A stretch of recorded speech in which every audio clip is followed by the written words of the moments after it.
Hello నమస్తే. నేను journalist Srinivas.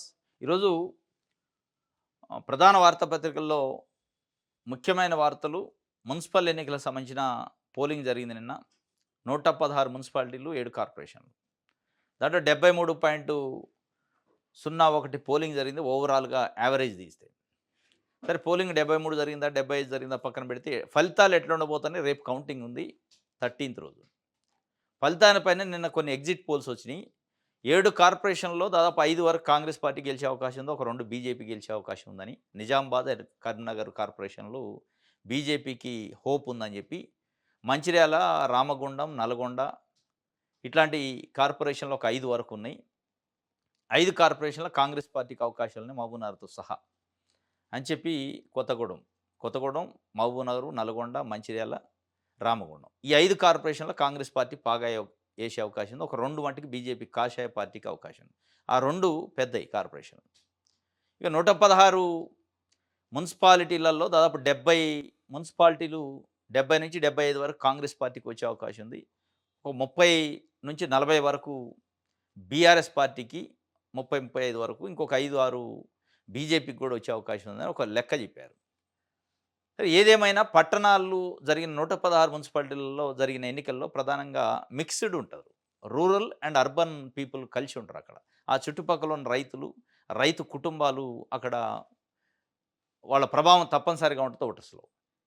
ఇది ఒకవేళ నిజంగానే బీఆర్ఎస్‌కి, బీజేపీకి కూడా వాళ్ళు అనుకున్న మేరకు రిజల్ట్ వస్తే అత్యధిక పెద్ద పార్టీ కాంగ్రెసే ఉంటుంది. దాంట్లో డౌట్ లేదు. కాంగ్రెస్ పార్టీకి ఎక్కువ స్థానాలు వచ్చే అవకాశం ఉన్నాయి ఓవరాల్‌గా చూసినప్పుడు. కానీ 116లో 70కే పరిమితం, 116 70కో 70-80 మధ్యలో పరిమితమైంది కాంగ్రెస్ అంటే ఒక హెచ్చరిక ఇది. రేపు పురపాలక సంఘం ఎన్నికలు వచ్చే ఫలితాలు ప్రభుత్వానికి, ప్రభుత్వం చేసిన ఈ 2.5 ఏళ్ల పరిపాలనకి హెచ్చరిక, రెఫరెండం. దాంట్లో డౌటే లేదు. ఇదొక మినీ సంగ్రామం. Semi final. 52,00,000 మంది ఓటర్స్ ఉన్నారు ఇందులో. 52,00,000 మంది. 52,00,000 మంది ఓటర్సు ఒక నాడే కాదు. ఇది రాష్ట్రం మొత్తానికి సంబంధించిన నాడే. ఈ 116 మున్సిపాలిటీలలో ఆయా మున్సిపాలిటీలకు సంబంధించి చుట్టుపక్కల గ్రామాల ప్రజలు వాళ్ళ ఆ మ్యాండేట్ కూడా దాంట్లో ఉంటది. దీంట్లో అన్ని రకాలుంటాయి. యువత ఉంటారు, నిరుద్యోగులు ఉంటారు, ఉద్యోగులు ఉంటారు మున్సిపాలిటీలలో. దాంతోపాటు రైతులుంటారు, కూలీలుంటారు. అన్ని వర్గాల మిశ్రమమే ఈ మున్సిపాలిటీలు. అదే గ్రామాలైతే కేవలం రైతులకు సంబంధించిన అలియాడు సెక్టార్లుంటాయి. అంటే వ్యవసాయ అనుబంధ రంగాలే ఉంటాయి తప్ప, అక్కడ ఉద్యోగులు పెద్దగా ఉండరు గ్రామాలలో. అక్కడ మిగతా పారిశ్రామికవేత్తలు ఇంకా రకరకాల ఫ్యాక్టరీస్ పనిచేయవు. కానీ టౌన్‌లోకి వచ్చేటోళ్ళకి అన్ని ఫ్యాక్టరీలు పనిచేస్తాయి. ఆ చుట్టుపక్కల ఉద్యోగాలు చేసే టీచర్‌లో లేదా ప్రభుత్వ ఉద్యోగులో దాదాపు ఆ టౌన్స్‌లోనే ఉంటారు. కాస్త ఎడ్యుకేటెడ్ పీపుల్ ఉంటారు. వాళ్ళతో పాటు రైతులు కూడా ఉంటారు. ఈ అన్ని మిశ్రమాల ఫలితం కాబట్టి ఇది ప్రభుత్వానికి ఒక హెచ్చరిక అయ్యే అవకాశం ఉంది. దీన్ని హెచ్చరికగానే తీసుకోవాలి. వాళ్ళు కాషన్‌గా తీసుకోవాలి. లేదు మాకు అన్నిటికంటే ఎక్కువ వచ్చినాయి, అన్ని పార్టీల కంటే ఎక్కువ వచ్చినాయి కాబట్టి మేమే బాస్ అంటే కుదరదు. ఇది ప్రమాదం భవిష్యత్తుకి మీకు. ఇది 2028 2028లో జరగబోయే అసెంబ్లీ ఎన్నికలకి ఇది ఒక ఇండికేషన్, సూచిక. ఈ సూచికను గమనించుకోకపోతే ప్రమాదంలో కాంగ్రెస్ పార్టీ పడే అవకాశం ఉంది. ఎందుకంటే అధికారం ఉంది. 2.5 సంవత్సరాలు పరిపాలన చేశారు. అధికారం ఉన్నప్పుడు సహజంగానే లోకల్ బాడీలు అధికార పార్టీకి అనుకూలంగా ఉండాలి. ప్రజలు అనుకూలంగా ఉంటారు. అది మనం భవి గతంలో చూసినాం. ఇయన్నీ ఫ్యాక్టర్స్ పనిచేసినప్పటికీ పనిచేసే అవకాశం ఉంది. హామీలు ఇస్తే నమ్మే అవకాశం ఉంది. ప్రభుత్వంలో ఉన్నారు కాబట్టి. ఇప్పటివరకు పనిచేశారు 2.5 సంవత్సరాలు. బీఆర్ఎస్ పార్టీ పూర్తిగా పతనమైందంటున్నారు. అది చచ్చిపోయిన పార్టీ అంటున్నారు. అయినా గాని రేపు ఒక 30-40 మున్సిపాలిటీల్లో గెలిచి పాగా ఏసిందనుకో ఔట్ కాంగ్రెస్. కాంగ్రెస్ పరిస్థితి చాలా దారుణమైన పరిస్థితి ఇంకా అయ్యే అవకాశం ఉంది. యాంటీ ఇన్‌కమెన్స్ వచ్చే అవకాశం ఉంది. ఉమ్మడి రంగారెడ్డి జిల్లాలో ఉన్న కౌన్సిలర్‌లయితే కార్పొరేటర్లలో సగానికి సగం బీఆర్ఎస్, సగం కాంగ్రెస్ గెలిచే అవకాశం ఉందని నేను కొన్ని పల్స్ చెప్తున్నాయి. ఉమ్మడి రంగారెడ్డి, ఉమ్మడి హైదరాబాద్ జిల్లాలనే బీఆర్ఎస్‌కి ఎక్కువ స్థానాలు, ఎమ్మెల్యే స్థానాలు గతంలో జరిగిన అసెంబ్లీ ఎన్నికల్లో వచ్చినాయి. గడిచిన ఎన్నికల్లో. అంటే ఆ రోజు ఏదుందో ఈ రోజు కూడా బీఆర్ఎస్ అట్లే ఉంది. ఏం మార్పు రాలే. కాంగ్రెస్ పార్టీ ప్రభావం గాని, పరిపాలన ప్రభావం ఎక్కడ పడినట్టే కదా దాని అర్థం. దీన్ని బట్టి మీరు గమనించుకోవాలి. ఇప్పుడు మీకు కాంగ్రెస్ పార్టీకి ఖమ్మం, ఉమ్మడి వరంగల్, ఉమ్మడి నల్గొండ, ఉమ్మడి మహబూబ్‌నగర్ జిల్లా.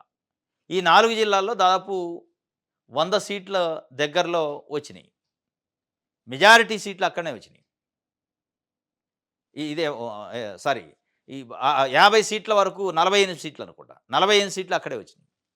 వచ్చింది 63 సీట్లయితే ఈ 48, 50 సీట్లు అక్కడి నుంచి వచ్చిన ఆంధ్ర జిల్లా క్లీన్ స్వీప్ చేశారు కాంగ్రెస్ పార్టీ. ఇప్పుడు ఆ 4 జిల్లాల్లో వ్యతిరేకత రావడంతో పాటు బీఆర్ఎస్ గెలిచిన దగ్గర కూడా కాంగ్రెస్ ఇంప్రూవ్ కాలే. గడిచిన అసెంబ్లీ ఎన్నికల్లో బీఆర్ఎస్ స్థానాలు ఏడైతే హైదరాబాదు, ఉమ్మడి రంగారెడ్డి, ఉమ్మడి హైదరాబాద్ జిల్లా, నిజామాబాదు, ఆదిలాబాదు, మెదక్ జిల్లాల్లో ఎట్లయితే అక్కడక్కడ కొన్ని స్థానాలు గెలిచిందో, హైదరాబాద్‌లో 15 స్థానాలు గెలిచిందో, అక్కడెక్కడా కూడా కాంగ్రెస్ పార్టీ పుంజుకోలేదు. పుంజుకునే అవకాశాలు కూడా కనిపియట్లే.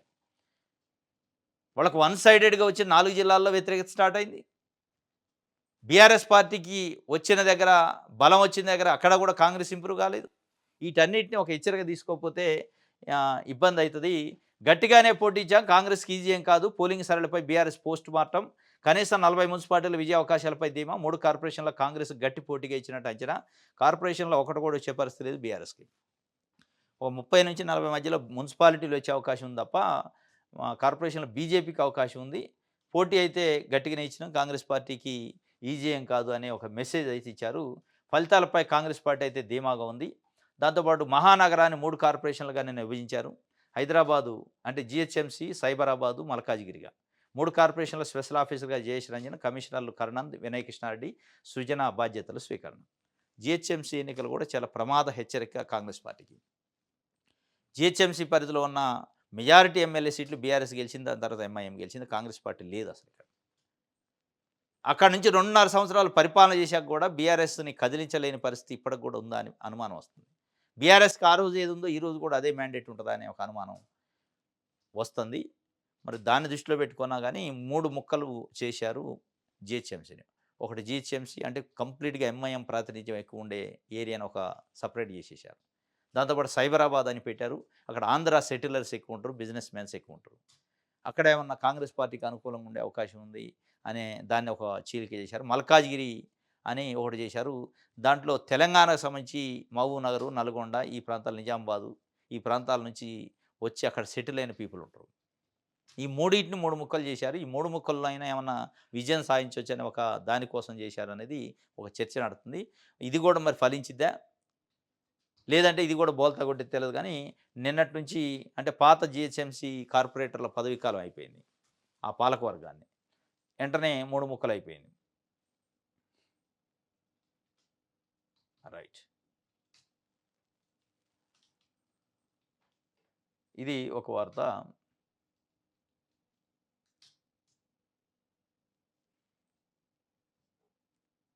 రైట్.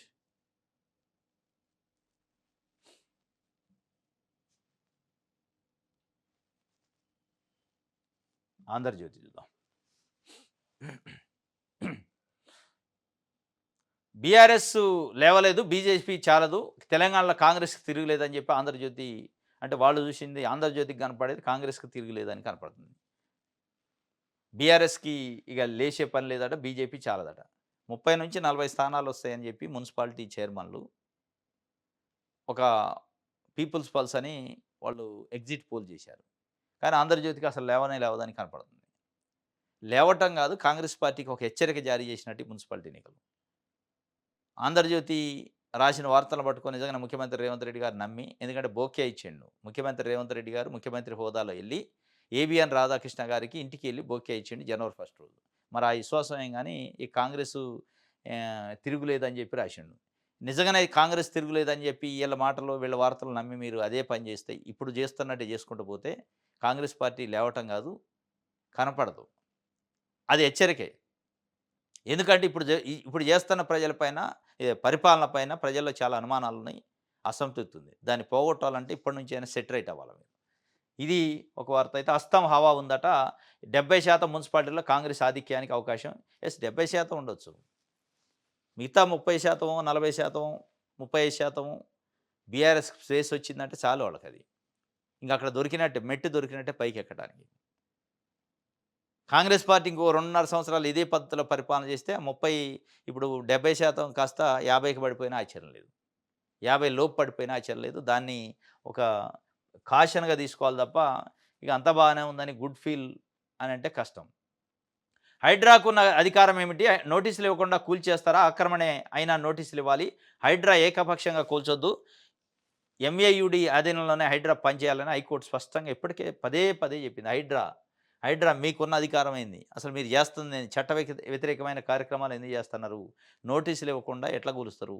దట్టు గుడిసెలు కూలుస్తున్నారు, బంగళాలు వదిలేస్తున్నారు. పేదోడి నోట్లో మట్టి కొడుతున్నారు, పెద్దోడికేం కాపలా కాస్తుంది హైడ్రా అని చెప్పి హైకోర్టే చెప్పింది స్పష్టంగా. హైకోర్టు వ్యవహరిస్తున్న తీరు అట్లే ఉంది. పెద్దల ఆస్తుల కాపలాగా పేదల ఆస్తిని దోచుకునేలాగుంది. మధ్యతరగతి వ్యక్తులు ఇదే హెచ్ఎండినో, జిహెచ్ఎంసీనో, రెరానో ఇచ్చిన పర్మిషన్లు బేస్ చేసుకొని కన్‌స్ట్రక్షన్ అయిన బిల్డింగ్‌లు కొంటే, ఆ బిల్డింగ్‌ని నిర్దాక్షిణ్యంగా నోటీస్ ఇవ్వకుండా కూలుస్తున్నారు. ఇప్పుడు హైడ్రా కూల్చిన కూల్చివేతల్లో అక్రమ కబ్జాల కంటే సక్రమ మార్గంలో కొనుక్కున్న బిల్డింగ్‌లే ఉన్నాయి ఎక్కువ. మధ్యతరగతి ప్రజలు రియల్ ఎస్టేట్ వాళ్ళ దగ్గరనో, బిల్డర్స్ దగ్గరనో కొనుక్కున్నయి ఉన్నాయి ఈఎంఐలు పెట్టుకొని. ఆ కొనుక్కోవడానికి కారణమైన అనుమతులు ఎవరిచ్చారంటే హెచ్ఎండీఏ ఇచ్చింది, జీహెచ్ఎంసీ ఇచ్చింది. అరే మా దగ్గర అనుమతులు ఉన్నాయి, రిజిస్టర్డ్ డాక్యుమెంట్స్ ఉన్నాయంటే వాటిని తీసి పక్కనేసి మట్టి కిందేసి బుల్డోజర్‌తోని కూలుస్తుండు హైడ్రా రంగనాథ్. ఇదే హైడ్రా రంగనాథ్‌ని కమిషనర్‌ని పదే పదే హైకోర్టులు తిట్టింది. కోర్టుకి పిలిపించింది. అయినా మార్పు లేదు. పేదోళ్ళ దగ్గరికే పోద్ది ఆ బుల్డోజరు. పెద్దల దగ్గరకు పోతే ఆ బిల్డింగ్ కూల్చడానికి ఆ బుల్డోజర్‌కి శక్తి సరిపోవట్లే. అసలు బుల్డోజర్ అక్కడి దాకా పోదు. దీనిపైన హైకోర్టు హైడ్రాకి అసలు మీకున్న అధికారం ఏంటి? నోటీసులు ఇవ్వకుండా కూల్చడం ఏంది? రాజ్యాంగ వ్యతిరేక పనులు చేయటం ఏంది? అసలు మీరేమనుకుంటున్నారని అడిగింది. ఆ కొద్దిసేపే తర్వాత మర్చిపోతారు. రైట్. ఇది ఒక వార్త.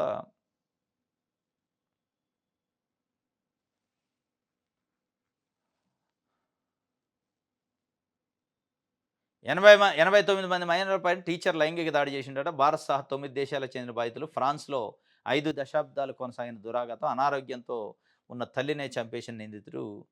ఇది భారత్ సహా 9 దేశాలకు చెందిన కనీసం 89 మంది మైనర్లపైన లైంగిక దాడికి పాల్పడిన మాజీ ఉపాధ్యాయుడు ఫ్రాన్స్‌లో విచారణ ఎదుర్కొంటున్నాడు. బాధితులు ముందుకు వచ్చి తమపై జరిగిన దురాఘాతాలు వెల్లడించేందుకు వీలుగా నిందితుడు జాక్వెస్ లెగ్వి అట.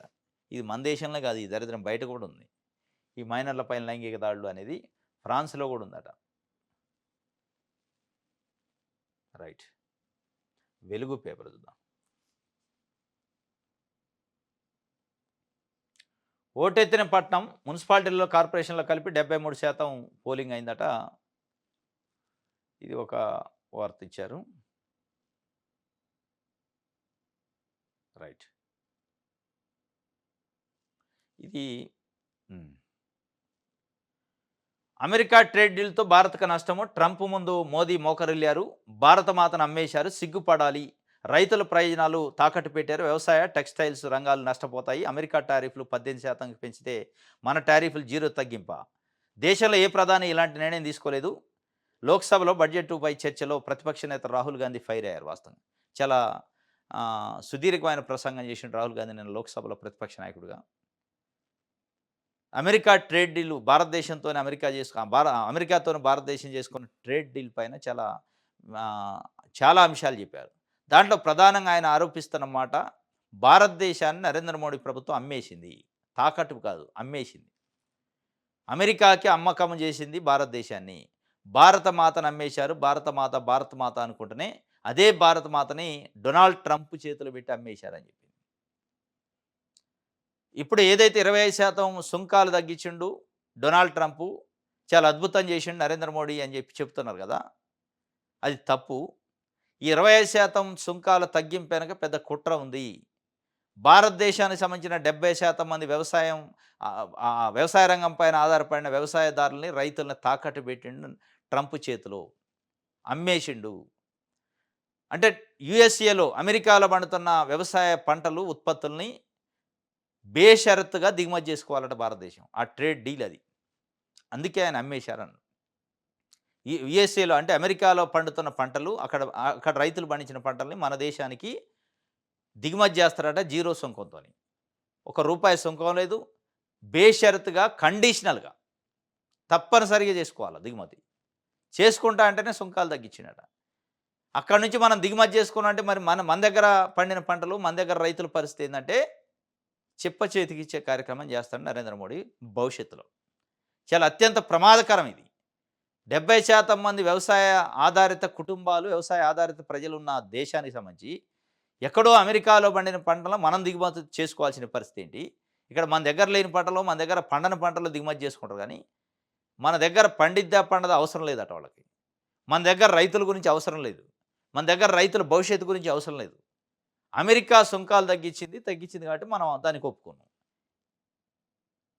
వీళ్ళు కంప్లీట్‌గా అమ్మేసే ప్రయత్నం చేస్తారు భారతదేశాన్ని. ఒక వ్యవసాయోత్పత్తులే కాదు, చాలా అంశాల్లో అమెరికా కండిషన్స్ పెట్టింది. షరతులు పెట్టి, ఆ షరతుల ప్రకారం ట్రేడ్ డీల్ చేశారు. ఈ షరతులతో భారతదేశాన్ని, భారత మాతను అమ్మేసే పరిస్థితి చేశారని ఆయన చాలా సూటిగా భారతదేశానికి చాలా పెద్ద నష్టం జరగబోతుందని చెప్పిండు. దీనిపైన ఇప్పటికే ప్రతిపక్షాలు చాలా పెద్ద ఎత్తున పోరాటం చేస్తున్నాయి. అయినా గాని వాళ్ళు పట్టించుకోవట్లే. రైట్. ఇది నిన్న మున్సిపల్ ఎన్నికల్లో ఒక అంటే చిన్న చిన్న చెదురు మదురు ఘటాలతో పాటు ఒక 2 ప్లేసుల సంగారెడ్డిలో, నిజామాబాద్‌లో. ప్రజాప్రతినిధులు, సీనియర్ లీడర్లు కూడా పోలీస్ ఆఫీసర్ల పైన విరుచుకుపడ్డారు. దానికి సంబంధించిన ఒక వార్తని ఇక్కడ ఇచ్చింది. ఒళ్ళు బలిసిందా కళ్ళు నెత్తికెక్కినాయి. పోలీసులపై నిజామాబాద్ ఎంపీ అరవింద్ బూతులు, ఎంపీ అరవింద్‌పై కేసు. అదేవిధంగా జగ్గారెడ్డి వర్సెస్ సీఐ. ఆ సీఐని నేను వదిలిపెట్టను. వాడు ఎక్కడుండో చూపేయండి. వాడి సంగతి చూస్తా అని చెప్పి ఆయన ఒక రకంగా డైరెక్ట్‌గా మాట్లాడిండు. ఎంపీ అరవింద్ కూడా అదే పరిస్థితి. వాళ్ళ కంట్రోల్ తప్పి మరి మన ఒక సీనియర్ పొలిటీషియను, ప్రజాప్రతినిధులు అని చూడకుండా ఒక రకంగా కంట్రోల్ తప్పిపోయి బిహేవ్ చేశారు. సరే దాని వెనక ఎన్ని కారణాలు ఉండొచ్చు. రాజకీయ కారణాలు ఎన్ని ఉండొచ్చు. అంటే జగ్గారెడ్డి చెప్తుంది ఏందంటే వాళ్ళ అభ్యర్థిని, కాంగ్రెస్ పార్టీ వైపు నుంచి నిలబడ్డ అభ్యర్థిని మెడబట్టి బెంటికి గెంటి కొట్టిండట సీఐ. మరి ఆయన అట్లా ఎందుకు బిహేవ్ చేసిండు? ఒక పార్టీకి పక్షపాతం చేసిండా? నిజంగా దాని వెనక ఉన్న స్టోరీ ఏందో గానీ, దాన్ని సహనం కోల్పోయి జగ్గారెడ్డి వాడి సంగతి చూస్తా సీఐ ఎక్కడుండో చెప్పండి అని చెప్పి ఆయనండు. ఎట్ ద సేమ్ టైమ్ నిజామాబాద్‌లో కూడా అభ్యర్థిని బయటికి పంపిండట ఒక పోలీస్ ఆఫీసరు. దానిపై నిజామాబాద్ ఎంపీ కూడా చాలా గరం అయిండు. ఈ 2 ఘటనలు తప్ప మిగతా అంతా యాజ్ యూజువల్‌నే జరిగింది. పోలింగ్‌లో ఎక్కడ కూడా పెద్దగా రిగ్గింగ్‌లో, గొడవలో అదైతే జరగల పెద్ద ఎత్తున. రైట్. ఇది ఒక వార్త. దిశ పేపర్ చూద్దాం.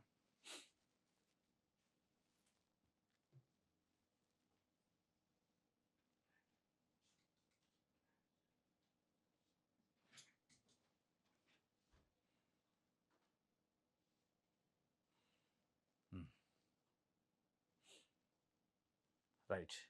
మున్సిపల్స్‌లో సిపాక్ సర్వే చేసింది. సంచలన ఫలితాలు వెల్లడట. 116 మున్సిపాలిటీలలో కాంగ్రెస్‌కి 74 వచ్చే అవకాశం ఉంది. బీఆర్ఎస్‌కి 36, బీజేపీకి 5, కమ్యూనిస్టులకు 1, మొత్తం 116. కార్పొరేషన్‌లో కాంగ్రెస్‌కి 5, బీజేపీకి 1, కమ్యూనిస్ట్‌కి 1 వచ్చే అవకాశం ఉందని చెప్పి ఒక డేటానిచ్చారు. 116 మున్సిపాలిటీలు 74 కాంగ్రెస్ ఖాతాల వారిదే. 7 కార్పొరేషన్‌లో 5 కాంగ్రెస్‌కే వస్తాయి. బీఆర్ఎస్ ఖాతాలో ఒక 36 మున్సిపాలిటీలు వస్తాయని చెప్పి, అంటే 36 మున్సిపాలిటీ అంటే దాదాపు 35% బీఆర్ఎస్ సేమ్ సర్పంచ్‌లలో ఎట్లయితే వచ్చినాయో అట్లే వచ్చే అవకాశం ఉన్నట్టుగా అనిపిస్తుంది. మరి ఇప్పుడు కాంగ్రెస్ పార్టీకి ఇది ఒక హెచ్చరికే కిందే లెక్క. అంటే 2.5 సంవత్సరాల పనితీరు, అధికార పార్టీకి జనరల్‌గా సహజంగానే లోకల్ బాడీ ఎన్నికల్లో కలిసొచ్చే అవకాశం ఉంటది. అంటే అభివృద్ధి అయిద్ది అధికార పార్టీకి ఓటేస్తే. అయినా గానీ 35% దాకా మళ్ళీ కాంగ్రెస్ పార్టీ అంటే సర్పంచ్ ఎన్నికల్లో ఎట్లయితే వచ్చిందో అదే పద్ధతిలో వస్తుందంటే ఇది ఒక హెచ్చరికే. సరే వాళ్ళు ఏదన్నా అనొచ్చు. Congress party BRS, BJP colluded అయినాయి అని. బీఆర్ఎస్, బీజేపీ అనైతిక పొత్తు పెట్టుకున్నారని రకరకాలుగా మాట్లాడొచ్చు కానీ, ఇక రాజకీయ పార్టీలంటేనే పొత్తులు, ఎత్తులు, జిత్తులు ఇయన్నీ ఉంటాయి. అనైతికం ఉంటాయి, నైతికం ఉంటాయి, అన్ని రకాలుంటాయి. ఇది భవిష్యత్ ఎన్నికలకి ఒక హెచ్చరిక. భవిష్యత్ కాంగ్రెస్ పార్టీకి ఒక హెచ్చరిక. ఇది మొత్తానికైతే కాంగ్రెస్ పార్టీకి హెచ్చరికైంది. బీఆర్ఎస్‌కి పరువు నిలబెట్టుకునే దాంట్లో ఈ ఎన్నికలు ఒక ప్రామాణికం. బీజేపీకి చావో రేవో అనే ఈ 3 పార్టీలకు 3 రకాల మ్యాండేట్లు ఉన్నాయి. ఏం చేస్తారో రేపు రిజల్ట్ వచ్చే అవకాశం ఉంది. చూడాలి. ఇది ఈరోజు న్యూస్ అనాలిసిస్. రేపు తాజా వార్తలతో తిరిగి కలుసుకుందాం. Thank you.